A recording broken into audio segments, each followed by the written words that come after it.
Yo, what's going on, guys? And today I wanted to talk about who will the Brooklyn Nets be drafting this year in the NBA draft.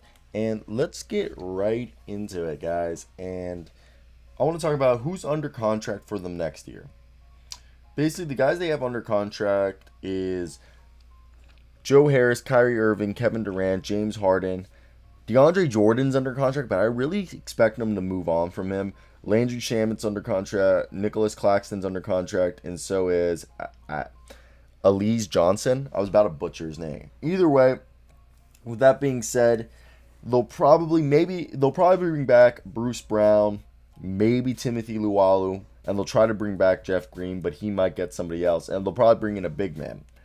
That leaves me to believe that their best prospect, who I've been talking about a while for, Jeremy Robinson-Earl, the 6'10", 20-year-old out of Villanova. He is one of the most well-rounded forwards in the draft. And he's so smart on defense or even on offense. He just positions himself at the right place at the right time. He passes well, he's mobile enough, and he actually has a real potential to shoot it. He's already great from mid-range. The Big East Player of the Year from this previous season is a guy I trust to figure out the next level, even though he doesn't have a traditional game for where the NBA is going. He's sharp. He has one of the highest basketball IQs I've seen, like Villanova. Did I say Villanova? Villanova is known for their high basketball IQ players. Look at Sadiq Bey, okay? And he knows how to be in the right place at the right time all the time. He's a great rebounder. He makes good choices, and he's more of a rotational player than a star.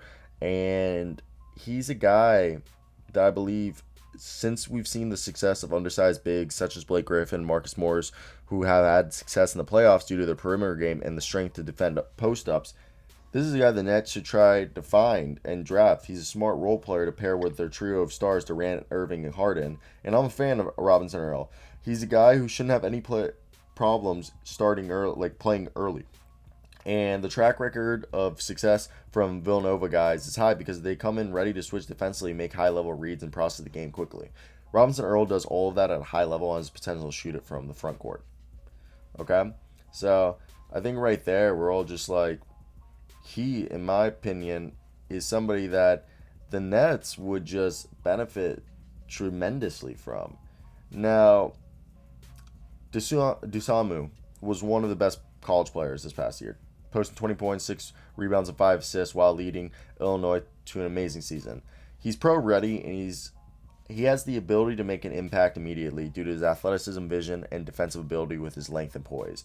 Having said that, there are some scouts who aren't enamored with him because of his jumper. He hit 39% this past season under 100 attempts, and over the course of his career, he's a 34.5% three-point shooter on 300-plus three-point attempts. It's a bit of a wonky shot mechanic that is the problems of consistency, but he can get it fixed. And it seems like teams aren't sure he can be a lead guard or an off guard from a vision and playmaking perspective, though I consider the leader and high character that the kid is, and I think he has the faith to keep building. And I think what Dusamu will be able to do is be part of an NBA rotation now and be a strong on-ball defender who has athleticism and can fly around the court for 15 minutes a night for the Nets, you know? I think they would really benefit off of that, and I think it would just pair really well.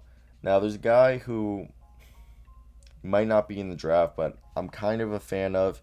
He's 6'7", and he's almost a 6'11" wingspan. It's like 6'10" and 3/4. And Johnny Juzang, he had a phenomenal year for UCLA, and this was a guy 6'7" in shoes with a 6'10.5" wingspan. And he did struggle to make an impact on the 5-and-5 play. And the problem is Juzang isn't extremely explosive. He relies heavily on making jumpers to be effective. And I really do believe that this cat could sneak into the first round. He has that swagger. And at the same time, he's a guy who could go back to college because he doesn't believe where he's going to be going. So right now, I have him being a guy, he's ranked, I think right outside the second round. His cons are he's a streaky shooter. He struggles to create his own shot. He doesn't have the best shot selections. He doesn't draw near enough fouls. He's not the best ball handler, and he's undisciplined on defense. But he's a solid shooter, can score off the dribble, great at posting up small players, incredible free throw shooter. He That's something you can learn in the NBA to go to the line more. Decent playmaker, decent rebounder for his size, and a solid athlete. And he received a lot of playing time. He was a vital player, and he scored 28 points against Michigan. And right now, I think he's a second round prospect. But if there's any team that was going to be willing to take him, it'd be the Nets. Let me hear you guys think they're going to draft. Peace out.